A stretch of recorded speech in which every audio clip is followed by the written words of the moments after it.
तो ये समझ में आ गया कि डिफ़ॉल्ट कंस्ट्रक्टर आपको समझ में आ गया, पैरामीटराइज समझ में आ गया और डिफ़ॉल्ट पैरामीटराइज समझ में आ गया। अब हम समझने वाले हैं कॉपी कंस्ट्रक्टर। आप सोचो जरा, कॉपी कंस्ट्रक्टर क्या होगा?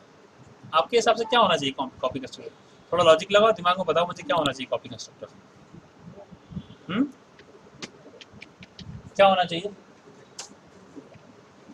कॉपी कंस्ट्रक्टर नाम अपने आप में बता रहा है कुछ, क्या कुछ कॉपी करेगा। क्या करेगा?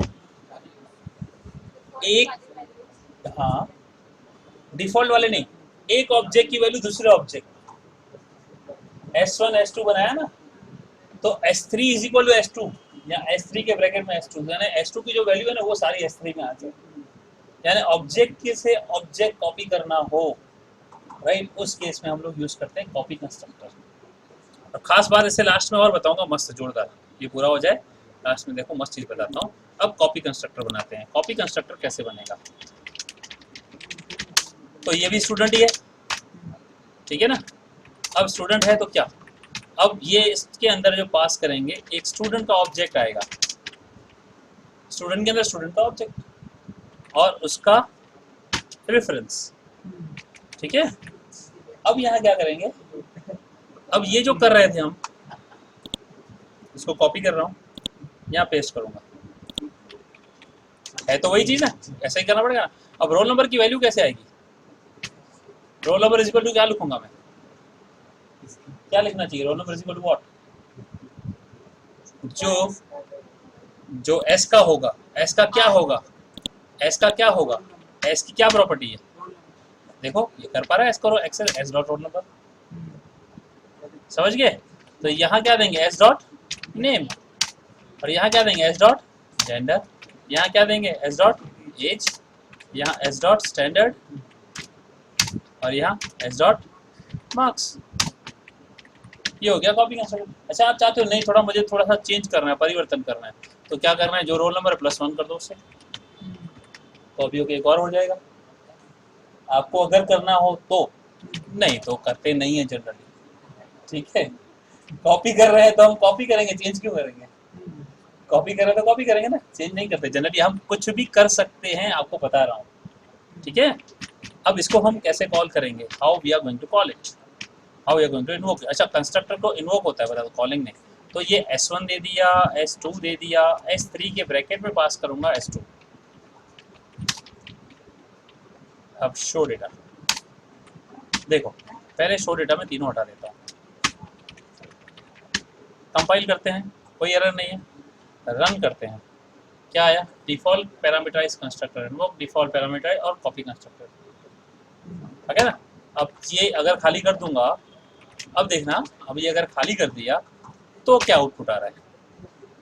देखो default parameterize constructor invoke, copy constructor, इसके बारे में क्यों नहीं आया कुछ भी?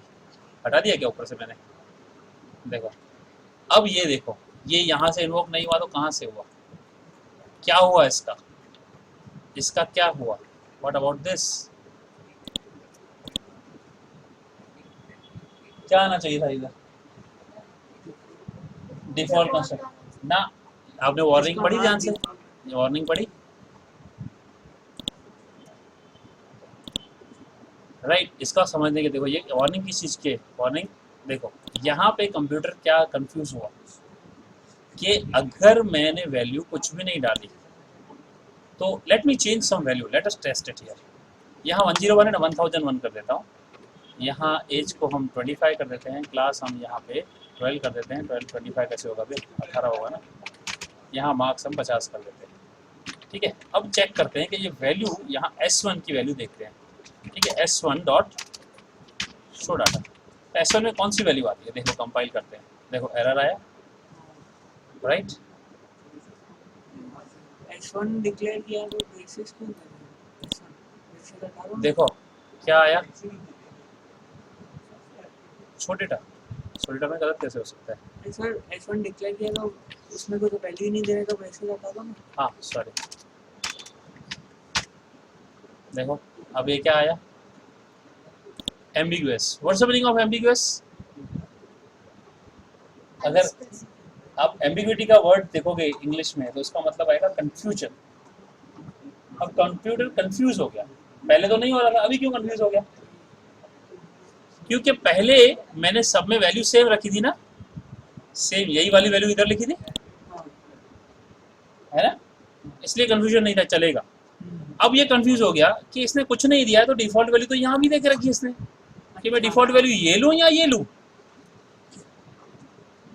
तो है ना? अगर प्रैक्टिकली देखा जाए डिफॉल्ट यूज होना चाहिए। क्यों भाई, ये भी तो डिफॉल्ट है, हाँ, समझ में आ रही है ये चीज़? हाँ, तो कंफ्यूज क्यों हो गया भाई, यहाँ भी डिफॉल्ट वैल्यू दे के रखी है, यहाँ भी डिफॉल्ट वैल्यू दे के रखी है।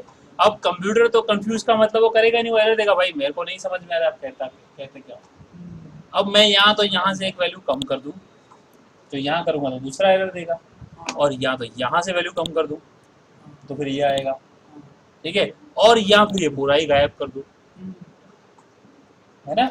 तो बेटर जो मैंने बोला ना कि दोनों का मिक्सचर, इसको पूरा ही गायब कर देंगे।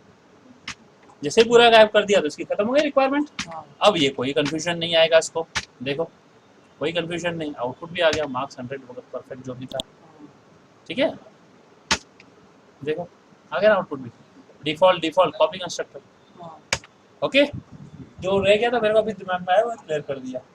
तो नहीं तो ये वीडियो देखते रहना, तीनों वीडियो 2-3 बार देखना तो क्लियर होगा, कभी भी डाउट हो तो S3 में S2 डाला तो आप क्या करोगे, देखो ये वैल्यू आ गई।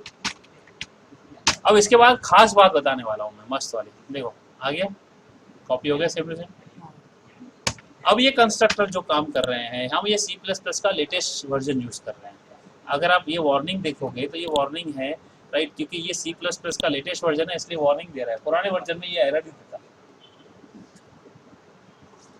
राइट। अब नए वर्जन में राइट, मैं कंस्ट्रक्टर को पूरे को गायब कर देता हूँ, कोई कंस्ट्रक्टर मुझे नहीं चाहिए, और मैं यहाँ डायरेक्टली ले देता हूँ roll number is equal to 100, name is equal to no name, gender is equal to male, age is equal to 15, standard is equal to 10, marks is equal to 75। Run करते हैं, यहाँ पे आर्ग्यूमेंट खाली नहीं लगाने पड़ेंगे, पैरामीटराइज हटा दिया ना मैंने, ठीक है। रन करो, कंपाइल करो, देखो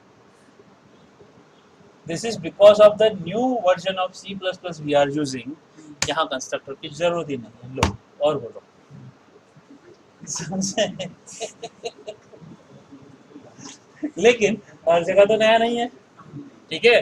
तो ये अगर यही चीज मैं अगर पुराने टर्बो सी में चलाऊंगा ना, तो ये एरर देगा कि आप टर्बो सी में ऐसा कर ही नहीं सकते, you can not initialise the property, class की प्रॉपर्टी हम डायरेक्टली असाइन नहीं कर सकते, ठीक है। लेकिन because of the new updation, जैसे जैसे प्रोग्रामिंग लैंग्वेज अपडेट होती है ना, राइट, ये लोग अपने मॉडिफिकेशन रूल्स में मॉडिफाई करते हैं ना, तो उस हिसाब से यहाँ मॉडिफिकेशन में आ गया है कि आप बिना उसके, राइट, आप कोई भी कंस्ट्रक्टर मत रखो, लेकिन डायरेक्ट वैल्यू असाइन कर दो तो भी चलेगा। लेकिन फिर भी आपको कंस्ट्रक्टर सीखना है, पता होना चाहिए, कंस्ट्रक्टर इंपॉर्टेंट पार्ट है, राइट। चाहे आप जावा सीखोगे तो भी कंस्ट्रक्टर आएगा, राइट, जो भी सीखोगे, पाइथन सीखोगे उसमें भी अलग तरह से होता है। तो हमने जो इसमें अभी इनिशियलाइज की वैल्यू वो डिफॉल्ट वैल्यू, वो constructor डिफॉल्ट नहीं हुआ ना, हुआ ना, लेकिन हमने वो फंक्शन थोड़ी कॉल हुआ, वो डायरेक्टली वैल्यू आ गई ना। फंक्शन हाँ, फंक्शन होता तो ये वैल्यू नहीं आती डिफॉल्ट कंस्ट्रक्टर इनको, वही, तो डिफॉल्ट वैल्यू इधर लिख, डिफॉल्ट कंस्ट्रक्टर गायब हो गया, ठीक है। ये पैरामीटराइज तो फिर भी रहेगा, तो हमने डिफॉल्ट गायब करके डिफॉल्ट वैल्यू यहाँ दे दी, पैरामीटराइज वाला फिर भी काम करेगा, राइट, ओके।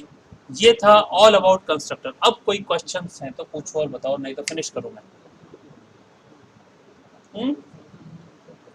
राइट। तो कंस्ट्रक्टर के रिलेटेड, हाँ, कॉपी कंस्ट्रक्टर की क्या है?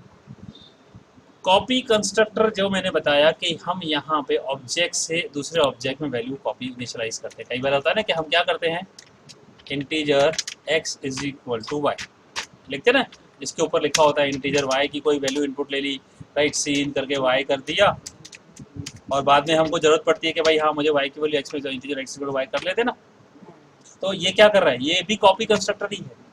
अब वही चीज़ हम क्या कर रहे हैं यहाँ पे, ओके स्टूडेंट S3 बनाओ और सारा S2 से निकाले लो, ऐसे भी चलेगा, S3 is equal to S2 ऐसे लिख सकते हो तो भी चलेगा।